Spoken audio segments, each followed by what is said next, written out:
Let's see if that works. Yep, that seemed to work. All right. Kashrut, the original soul food, right? So this is, the question is why, how, what, where? When we talk about being Jewish, in a traditional sense, there are two major categories of traditional observance. One of them is Shabbat, the other is Kashrut. So when we talk, are you Shomer Shabbat? Are you do you observe Shabbat, right, as the question? Are you a Shomer Shabbat person? Do you live in a weekly cycle of Shabbat observance, is one question. And do you keep kosher? Right, is another sort of general question that one would ask to identify yourself on a Jewish spectrum of observance. Really is Shabbat and Kashrut rise to the top of priorities in terms of self-identifying Jewishly. And so kashrut, right, there's a spectrum of kashrut observance from the most strict to the most lenient, right? And there's a spectrum of observance. So it's not like, do you keep kosher? It's not a yes or no, black and white kind of question, which we'll discover today. One of my major sort of rabbinic goals, right, is to encourage people who aren't keeping full kosher to still consider themselves as if they are eating kosher. Right? It's not right. It's not yes or no question. Right? Are you sensitive about food? Is the question. Right? Do you keep kosher? Are you Jewishly sensitive about food and intake, and how it's prepared, and vegetarianism and kindness to animals, right? These are all issues of kashrut. And so my hope is, right, that everybody in our congregation can say, yes, I keep kosher, and this is how I do it. Whether it's traditional or non-traditional or eco-kosher, which we'll learn about, or right, other kinds of kashrut practices that are available for us as Jews. And so here we go. We sit down to eat multiple times a day. Kashrut teaches us that each time we do so can be an opportunity to affirm our deepest values and really claim our identity every time we sit down, remind ourselves of our identity. In this class, we'll focus on eating mindfully and making each bite sacred. Eating mindfully, right, is one of the ways we can define kashrut. Good, so question one, what are some of the food choices that you currently make that reflect your identity, right? So every time we go out to eat, every time we think about preparing a meal, we go through a process. What am I going to eat today, right? And so what are those factors that influence your choices, whether it be religion in terms of kashrut, culture in terms of the choices and the spices, geographic origins, what's available this time of year, health, right? Are you concerned about the health of the food that you're eating, your family traditions on festive occasions, ethics, right? Also, right, more and more people are eating ethically, right? Grass-fed and cage-free, right? So that's another factor in how we eat, our ethics, right? And for over thousands of years, says Rabbi Artson, Judaism has taught us that how we eat and what we feed ourselves are sacred and communal matters. Food isn't just, right, for animals eat at a trough, right? So food, we make choices, and those choices are sacred choices, the choices that we make, and they're community oriented decisions, right? So food brings people together in community. So we need to understand that the choices we make in food sanctify us and educate us and nourish our identity, not only our bodies, but our souls, fortifying our morality. And when we eat according to our ethics, it fortifies our morality, right? It strengthens our resolve. We need that sustenance no less than our ancestors did. Our meals can feed our spirit too, through the same simple guidelines that have shaped Jewish eating and Jewish living since the beginning of our people. Right? If we understand kashrut in the right light, in the right framework, says Rabbi Artson, right, then we can bring all the ethics and values that were first poured into these laws and, dare I say, resurrect them, right, renew them in the modern era. Right? And so I think the underlying assumption here is that kashrut somehow over the years became rote ritual instead of mindful eating. And I think Rabbi Artson is making the case that its origins were in mindful eating. And then over time, they got decayed and degraded into mindless sort of rote ritual. And so what Rabbi Artson's trying to do is revive that sense of ethics and morality that's connected with eating. So why keep kosher? Here we go. Usually in Hebrew school, what was the answer? Why keep kosher? Because it's in the Torah, because God said so. But in today's day and age, that's not enough, right? We need to discover more and connect it to our morality, ethics, values. Here we go. Rabbi Dresner says, here's why we keep kosher. The permission to eat meat is to be seen as a compromise, a divine concession to human weakness and human need. The Torah, as it says, I would prefer that you abstain from eating meat, right, says Rabbi Dresner, that the Torah prefers vegetarianism. Right? But since you are imperfect, since you're only human, and since your desires cannot be controlled, or cannot be stopped, at least they have to be controlled. You may eat meat, but with restriction, that you have reverence for the life that you take. Right? So much like a Native American spirituality in which, right, after they kill a deer, for example, or a bear, they thank the bear. They say, thank you, bear, for providing me with the nourishment that I need to keep myself alive and healthy. And they make sure to use every part of the bear, right, in order to have reverence for life. The same is true in Jewish spirituality. Right. At the heart of kashrut is a reverence for life. So we'll find out how that shows up. Jewish distinctiveness.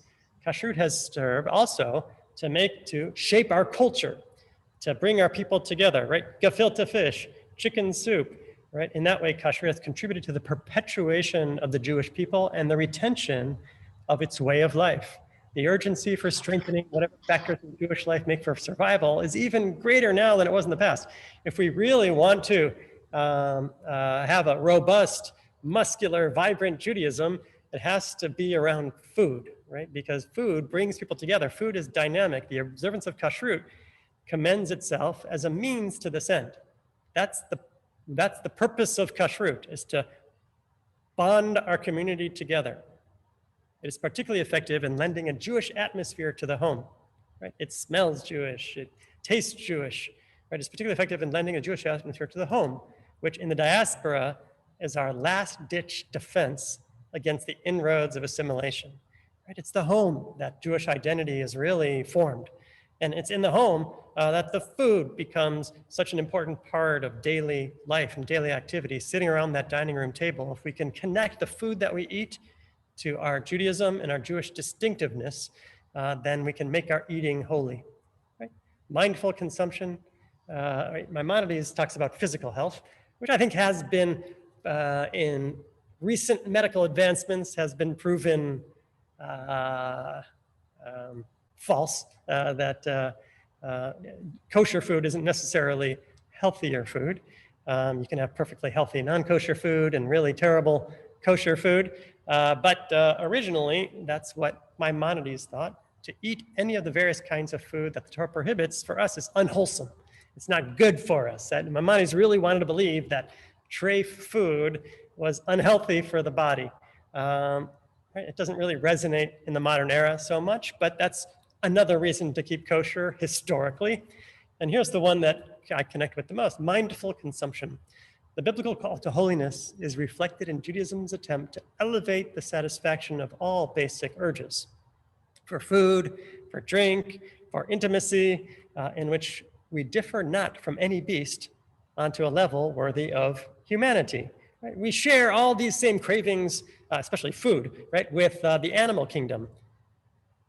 We have a responsibility as human beings, dignified, sophisticated, cultured human beings, to raise up the level of our food just a little bit higher than filling our bellies.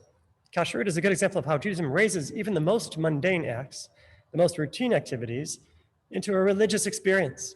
Right? We don't really have places that we can go to sit on a mountain and meditate for, well, we do, but a lot of us can't take advantage of those opportunities. We have to find holiness where we are. And where are we? We're at the dinner table. We go to lunch. Right? And so whatever narrow minds look upon as picayune concern with trifling kitchen matters is really an example of how Judaism elevates the mere physical satisfaction of one's appetite into a spiritual act by its emphasis on the ever-present God and our duty to serve God at all times. Right? And so mindful consumption is another reason why we use food, something so basic and so elemental, and raise it up and make it holy. So from the Torah, so what is kosher? And what's kosher food and what's not kosher food? From the Torah, it gives us our basic outlines. Do not eat any abomination. La to'eva, don't eat any abomination. These are the animals that you can eat. These are the animals that you can't eat, right? And there are rules and regulations around chewing cud and split hooves.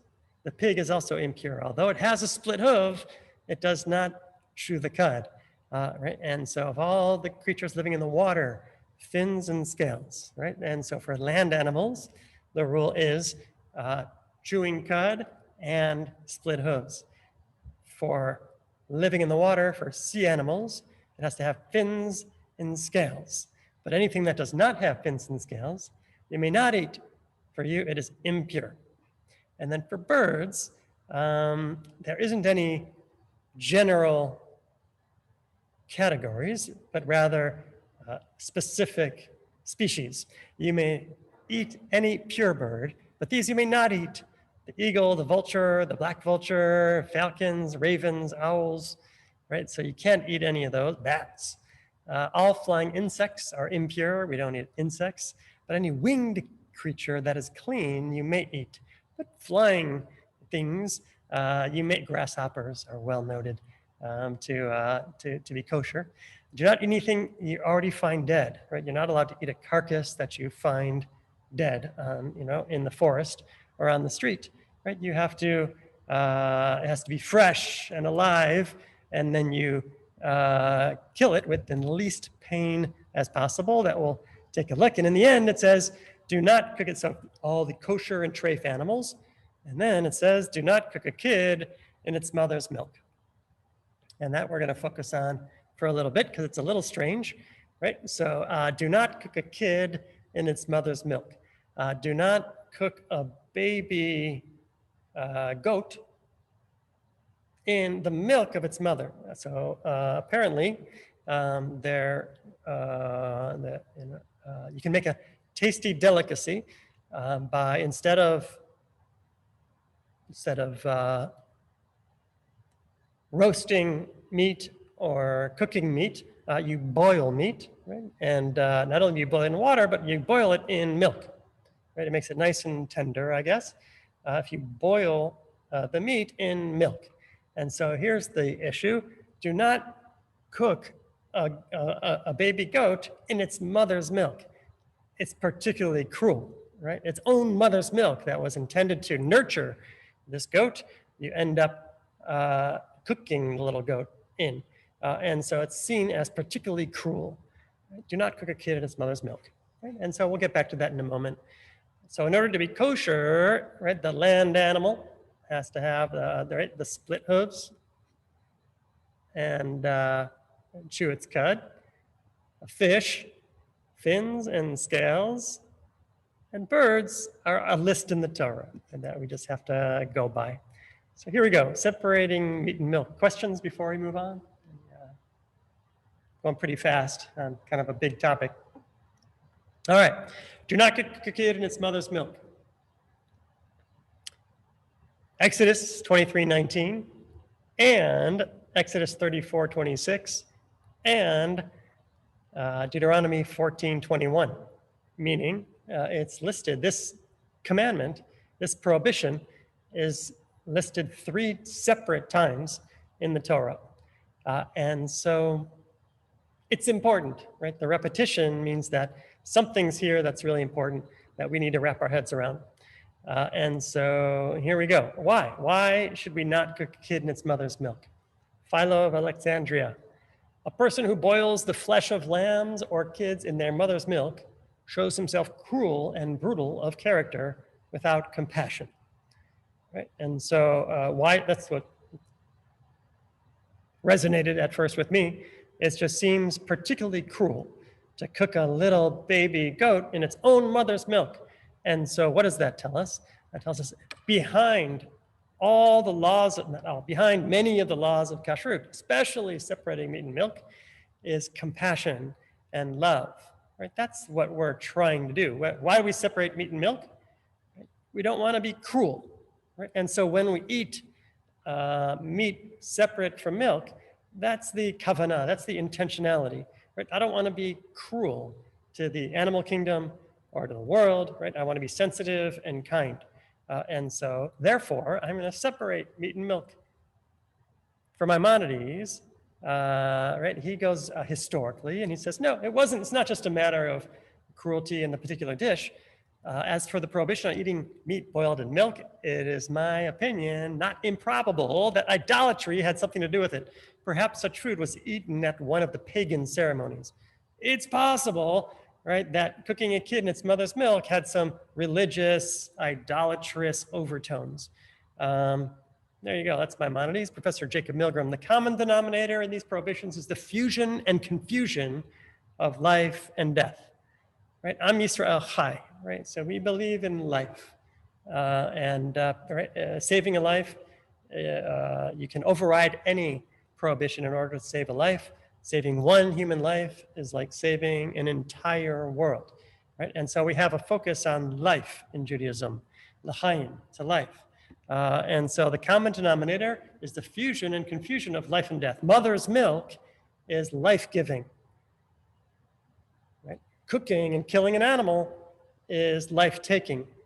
And so we want to make sure that we're separating these two concepts. Right? Anything that's nurturing and life-giving, dairy, right? Milk is life-giving.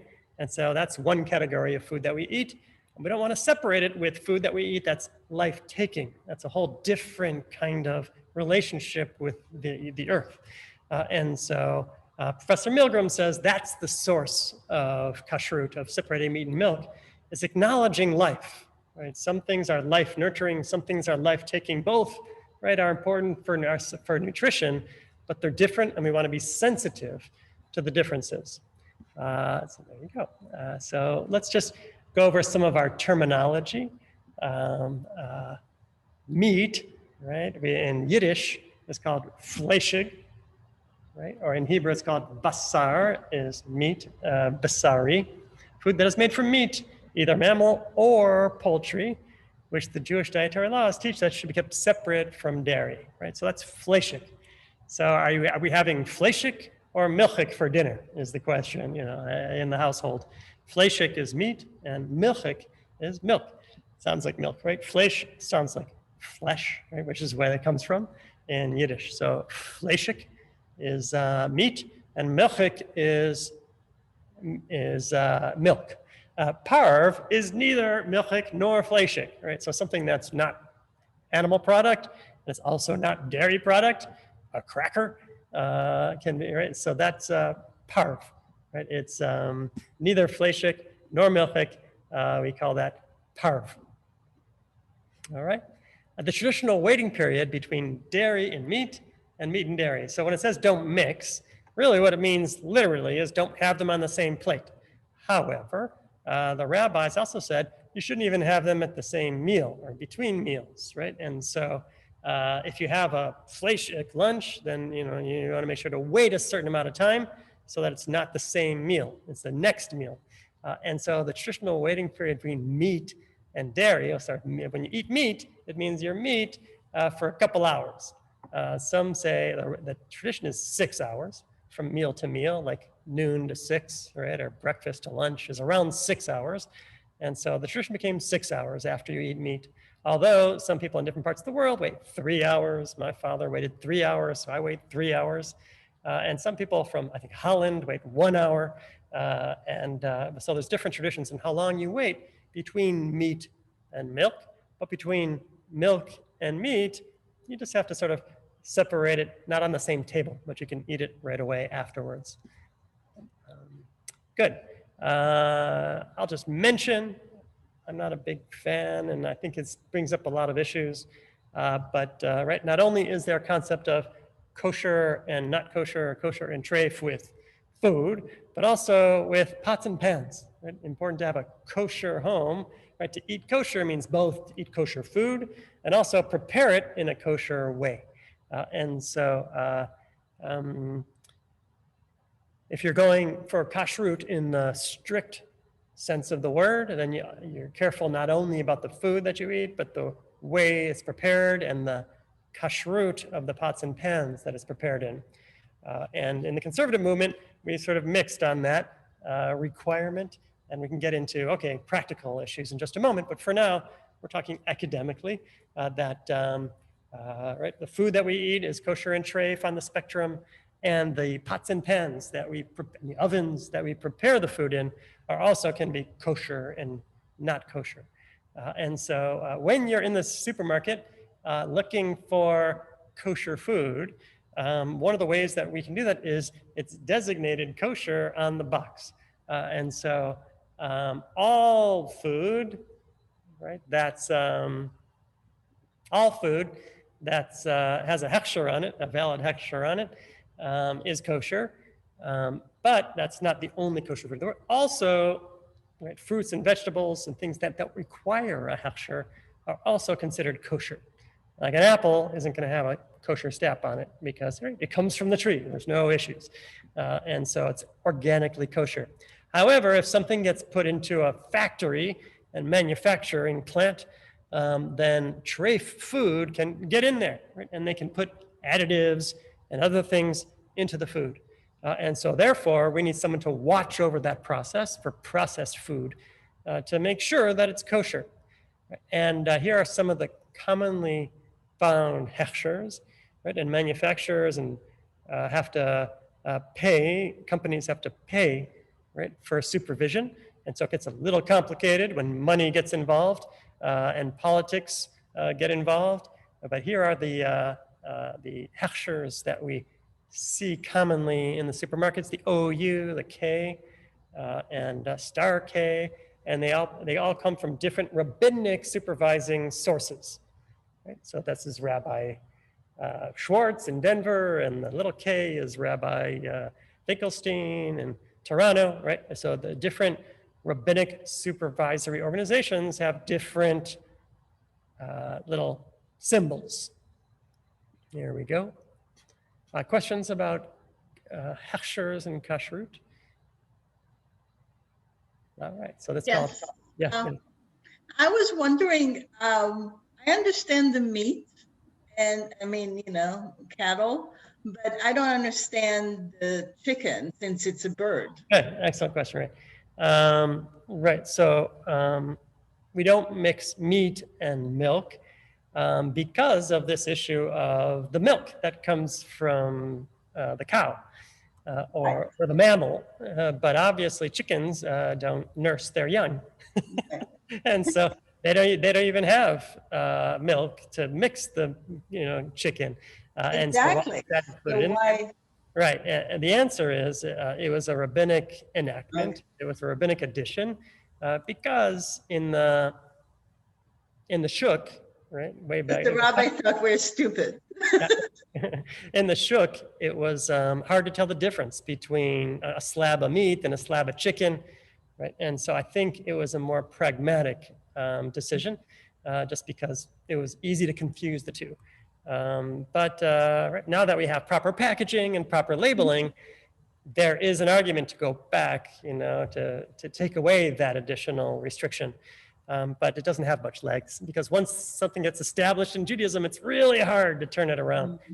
And so there are some folks ready and willing to do that, but most If you just rely on my father didn't do it, my mother didn't do it, so I don't do it either, right? And so that's how it gets perpetuated. But you're right, it is a strange addition that I think was done for more pragmatic purposes. Mhm. Thank you. You're welcome, right? And so we're talking about Shrita here. And so one of the things that, so let's just, I'll mention some of the controversies around kashrut. How's that? It's not, it shouldn't, nothing should be too simple in Judaism. So some of the controversies are, so here in Houston, right, 3 brothers, right, lost their kashrut, right, from the Houston Kashrut Association. And it was a really controversial community issue. I'm not going to express an opinion about it, but I'll just sort of explain what the issues were. The issues seem to be that everyone seems to agree that the food itself was kosher. The ingredients were kosher. However, most rabbinic authorities insist that the people who sell the kosher food, the building, the business that sells the kosher food, also should be observant, right, in other areas of life. Right? In order to be fully trustworthy to sell kosher food, most rabbinic organizations insist that, for example, that you close on Shabbat and you just generally keep other Jewish observances as part of the business model, which is a little strange because the food is either kosher or not kosher. However, right, because the rabbinic authorities wield some power, they insist that the businesses should be closed on Shabbat, right? So that's kind of tough for a business to close one day a week. That's a lot of business, to lose in order to be kosher. And so the decision, so that was the debate. The debate was how long should the Kashrut Association tolerate, right, 3 brothers not being fully observant, even though the food is perfectly kosher. And so that was a difficult conversation, and the process eventually sort of broke up and didn't work. But that was, I think, the basis of the conversation. It was really around Pesach, not Shabbat. Right? The Kashrut Association really wanted them closed all of Pesach, completely closed all of Pesach, and the 3 brothers bakery felt that they couldn't afford to do that and still stay in business. And so it was hard, and continues to be a difficult sore spot in the Houston Jewish community. And so that's a little bit of insight there. So let's talk a little bit about Shrita, which is another kosher slaughtering, which is another, can get somewhat controversial. And here's the controversy. As I mentioned before, once something gets established in Judaism as ritual, it's very hard to change it, and it's very hard to update it.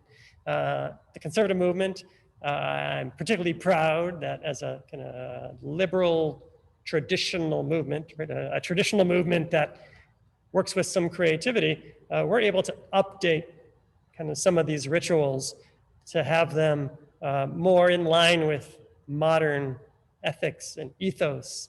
But in the Orthodox tradition, particularly in terms of animal shrita and animal slaughter, once something gets established, right, it becomes tradition, even though, right, some of the science may change, and even though we discover new insights, it's very hard to change the way we do things, right? And so the tension arises in kosher slaughterhouses. We use it to be kosher. You have to have a very sharp knife, right? The sharpest, as sharp you can get it, and it has to be one smooth stroke right across the neck in order to kill it as painlessly as possible and as quickly as possible. And that's the intent. The intent was to Sa'ar ba'alei chaim, was to reduce the amount of pain that the animal would feel during the process. Yes, we're killing the animal. We've made peace with that, but we don't want to hurt or harm the animal unnecessarily. And so that's why we developed our careful form of Shrita, right?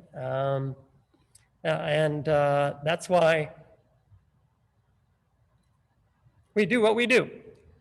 However, as time goes by and the slaughterhouses become more efficient and electronic and digital, and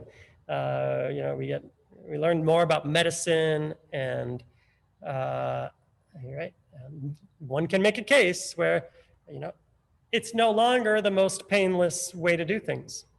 Right? We can give the cow a sleeping pill, right, and sing a lullaby. I'm being a little bit sick. I don't know what the proper ways are, but there seem to be some more efficient and painless ways. However, our ritual system is kind of stuck in a groove, and so it causes some tension.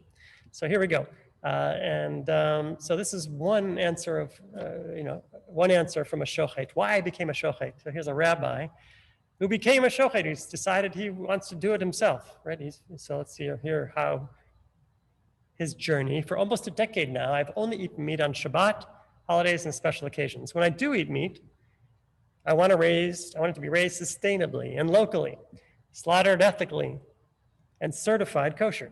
That's right. He wants to eat meat, certain minimal amounts of meat, but when he does eat meat, he wanted to do it right. Unfortunately, industrialized farming practices make it nearly impossible to meet these high standards. So I decided to take matters into my own hands by learning the holy trade of Shrita, of kosher slaughter. After an intensive year-long training process, I became certified as a slaughterer by the Israeli rabbinate. And so there you go. Here's a non-Orthodox shochet who slaughters chickens. And he wanted to do it himself. Why? So let's see. The next question, people often ask me if I consider Shrita to be ethical and humane. I honestly believe that it can be when it's done right. Shrita, in its purest form, can be an emotional act. It is one of the only forms of slaughter that requires a person to place their hands on an animal, to actually hold the animal before taking its life, not through a machine. This means that in the proper setting, a shochet can look an animal in the eyes and express gratitude before offering a blessing and taking life. How different is that from the mindless, brutal routine of the typical slaughterhouse? Right? So I realize, let's go to the ending here. I realize that most people don't care to think about what happens to their meat prior to being shrink wrapped in a styrofoam tray. But if we all commit ourselves to learning more about the meat that we eat, eating less of it, and insisting that it meets the highest standards, then we might actually help Shrita, help Jewish slaughter reach its full potential of being the most ethical and humane form of slaughter.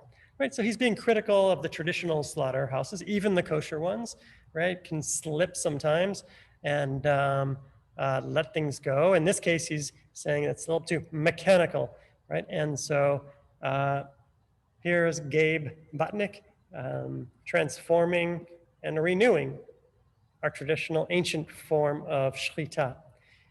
And he talks about appreciation and gratitude.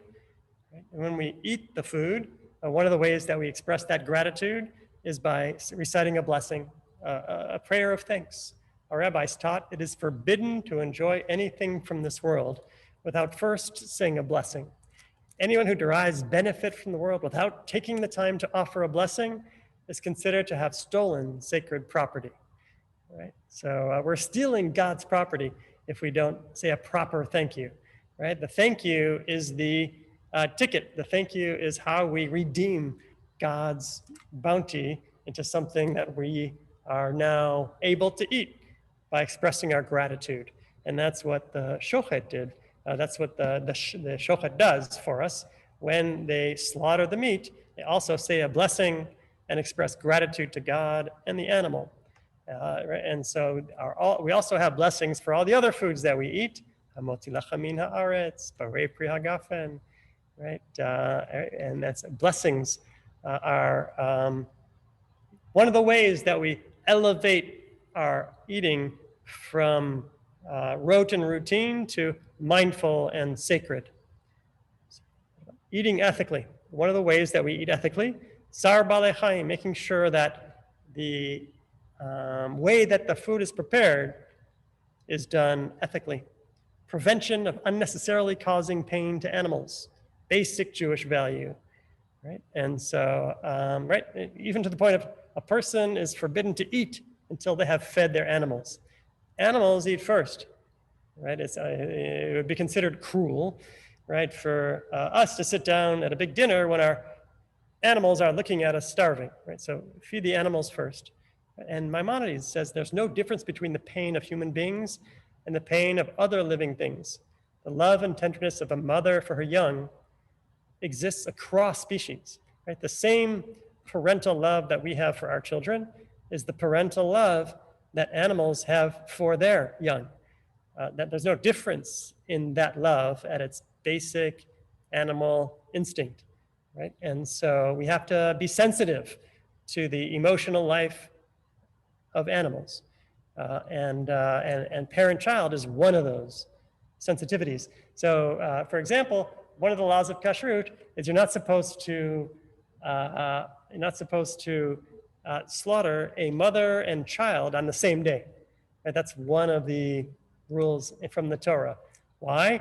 Because it's cruel, right? And we don't want our eating to cause any pain or cruelty. There's an eco-kashrut, right? Eco-kashrut is an attempt to renew the unity of earth and humanity, right? And so there's traditional ways to keep kosher, and then there are non-traditional, progressive ways to keep kosher. And so here's one of the transforming the idea of kashrut and to combine it with our commitment to ecology. Eco-kashrut is an attempt to renew the unity of earth and humanity. Eco-kashrut is an attempt to challenge the banality by which we consume and buy and bless and need.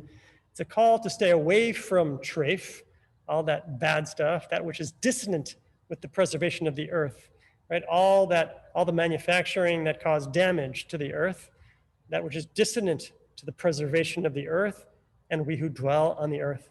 It's a call to struggle with whether vegetarianism is the ideal form of eating. Maybe it is, right? It is not only about the labels and letters saying this food is kosher or not. It's not just about the symbols and the OU. It's about making choices that reflect the unity in all creation, both bird and beast, woman and man.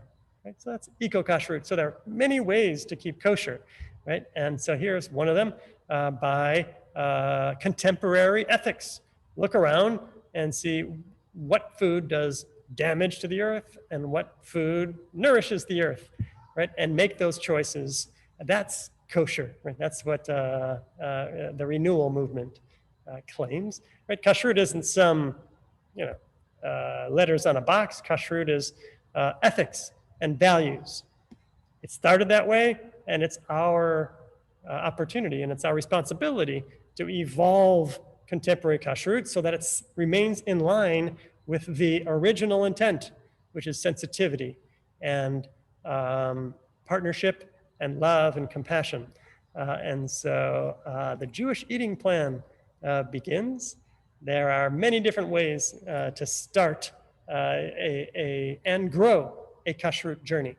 And that's really what we're after, right? We're after, to be able to answer the question, do you keep kosher? The answer is yes, I do this and this, right? I don't do everything, but I do this. No one does everything that there is to do. We are all on a spectrum of observance. What the request is, what the invitation is to get on the spectrum. Right? So either on the progressive end of the spectrum or the traditional end, wherever you are on the spectrum, I keep kosher in this way. Food is important to me, and this is how I handle that. Here we go. So one way that Jews observe kashrut is just abstaining from all pig products, not eating pork, not eating bacon. They say, look, that's how I keep kosher. I refrain from eating any pork products, right? And then by extension, when you're sitting in a restaurant, you would say, I'll have this and this and this. Does it have any pork in it? No, okay, good. Right? And so at restaurants and in the home, you would look out for pork, right? And that's the way you're mindful of your Jewish identity, right? And that works, right? I want to celebrate that, right? That's just a minimal step, right? That's the minimal, to be on the spectrum is to say, like, I don't eat pork, right? And, it's important to me because I'm Jewish, right? And that's it's an identity marker, right? Another one, refraining from shellfish, right? Jewish law prohibits the consumption of any fish without fins or scales, includes shrimp and lobster and oysters and shellfish. And so right, that's a hard one, particularly for folks in the Gulf Coast, right? And there's become a kind of a humorous way of keeping Gulf Coast kosher means refraining from pork but eating shellfish, right? That's what it's developed sociologically in the Jewish community. Some say I'm Gulf Coast kosher. Yeah, here we go. Purchase Jewish cookbooks and experiment with recipes. We said that one of the reasons to keep kosher is culturally, is to fill your home with Jewish smells and tastes. And so get online, find those Jewish recipes and cookbooks. There are some fantastic things happening. Avoid eating dairy and meat together, right? Just be sensitive of meat and milk issues and have that in mind when you're sitting down to a meal or ordering in a restaurant. Observe a waiting period between meat and dairy, right? That's the other, right? Eat only kosher fish, right? There's some beautiful kosher fish. Eat only kosher meat and poultry at home, right? So that's a common kashrut practice in the conservative movement, is keeping kosher at home, but not keeping kosher out of the home. A lot of folks do that. It's a common practice. The criticism is it seems awful contradictory, right? They say, why is it okay to eat it? And the answer is because it's not really about the food consumption itself. It's about the Jewish identity marker. And the Jewish identity marker in the home is stronger than when you're going out to eat, right? And so for me, it works, right? Again, rabbinically speaking, I'm just looking for people to get on the spectrum, to be mindful of what they're eating and to identify, help food become a Jewish identifier and sacred elevation. So here we go. Eating only kosher meat, right? Eating meat only in kosher restaurants, right? Eating meat only in kosher restaurants. There are plenty of nice kosher restaurants, there's a couple nice meat kosher restaurants in town. Otherwise, eat pescatarian, vegetarian, and fish out. So that's where I am. I'm on that spectrum there. My family will eat fish out, right? Cold fish. We eat sushi out, and I eat salads and cold sandwiches out. And so that's where I am on the spectrum. Acquire separate dishes for preparing and serving meat and dairy meals at home. It's strong. It's a little silly for those who aren't used to it to separate meat, to have 2 whole sets of this and 2 whole sets of that. But it works. It works really well to as an identifier and as a practice to make kashrut visible and active in your home. Bake challah on Friday afternoons for Shabbat, right? Baking challah is an excellent Jewish activity. It smells so good and tastes so good. And there's a big payoff in the end. That's a good thing about baking challah. You get the immediate payoff. So for those who are looking for short-term gains, baking challah is a great idea. Some additional readings. Right? There's a lot of resources out there for Jewish cookbooks and for kashrut exploration. Keeping Kosher, A Diet for the Soul is one that I would recommend. Samuel Dresner, Seymour Siegel. Isaac Klein is a little bit intense. Right, good. So how about open up for some questions about kashrut? Either, aren't there prayers given when animals are slaughtered? Yes, there, yeah, so we got to there, yeah, Rosalind, there are some prayers that we recite. There's also a strange ritual of the blood that comes from the animal, the chicken, is treated holy and special. It has to be covered up in a special way and dealt with in a special way. And so there's both tsa'ar ba'alei chaim, issues of minimizing pain on the animal, and also just respect for the animal's life and blood. And so, good. So a couple of housekeeping. I apologize for missing class this Sunday. We had some calendar issues. We'll be having class this Sunday. And and then again in 2 weeks. And Sharianne, are you still here? Where's she? Yeah, Sharianne's here. What time? Time on Sunday? Oh, hold on. 1 o'clock. 1 o'clock. All 1 right. o'clock.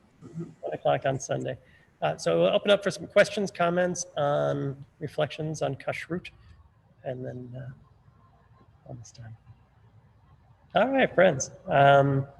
To be continued. I appreciate your attendance here and engagement in deepening your Jewish knowledge. And enjoy the day. I hope you stay safe and flood free. And we'll see you soon. Thank you. Thank you very Thanks, much. Rabbi. Very interesting. Thank you. See you soon.